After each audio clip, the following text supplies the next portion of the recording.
I've actually been drinking ketones for a little over 7 years, believe it or not. Just crazy.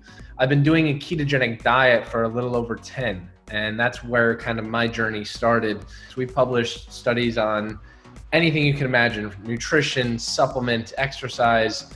Tons of studies were published and really got interested in the ketogenic diet.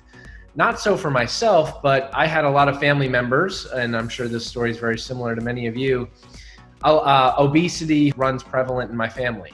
And I was like, you know what? Like, what if there was a chance that like, we just weren't eating right? We weren't eating well.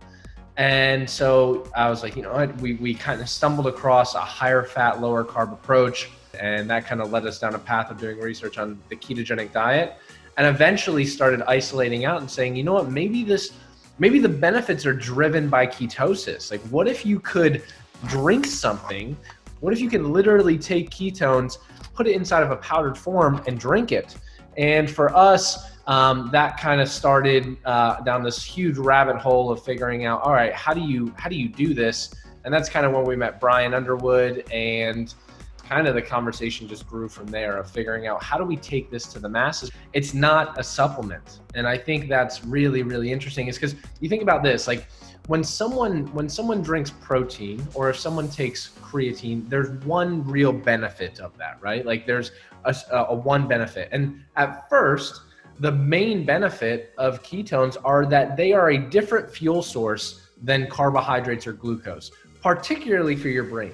And now, why does that matter? Well, first off, after the age of 30, and this is in every single individual, after the age of 30, our brain's ability to utilize carbohydrates and glucose goes down significantly. Well, it's starting to happen to our brain. Our brain can't utilize glucose and carbohydrates as well. And so we have a totally other source of fuel. But before Prove It, the only way that was really able to be accomplished was by extreme fasting or a ketogenic diet. And that's one. And so if ketones were a supplement, they would solely be acting that way, but they're not. The other benefit that a lot of people experience, which is like me, I'm sure many of you are like this as well. If you're quarantined, I have a snack cabinet over there that if I wasn't in ketosis, I would eat all of my quarantine snacks probably within the next 3 hours. Like I would eat all of them, right? Like you get these snacks and you're like, oh, this will last me 2 months, and you end up lasting you 2 hours. That's very common, all of us. And that's because our hunger hormones are all over the place, right? When it's available to us, our hunger hormones are all out of whack. Ketones act on certain neurotransmitters in the brain that actually blunt hunger. Ketones help keep us really full, which is great, right? It allows us to go longer periods without hitting the snack cabinet.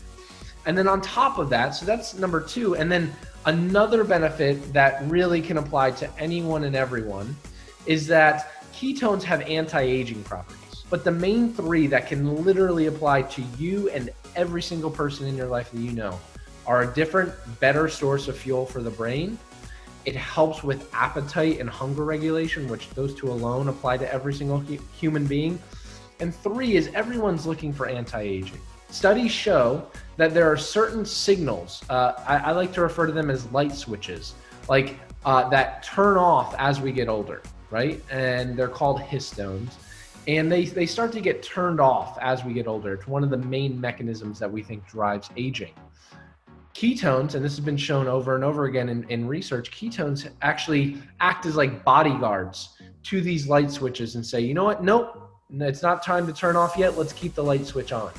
And so we've actually published studies in animal models where we've literally fed animals ketones their entire lives, did nothing to their diet, and compared to their counterparts who did not have ketones, they had a placebo. The animals that had ketones had overall better health when we kind of at the end of their life. And that was extremely promising, and kind of one of the things that blew my mind and said, wow, this is much, much bigger than just a fuel conversation.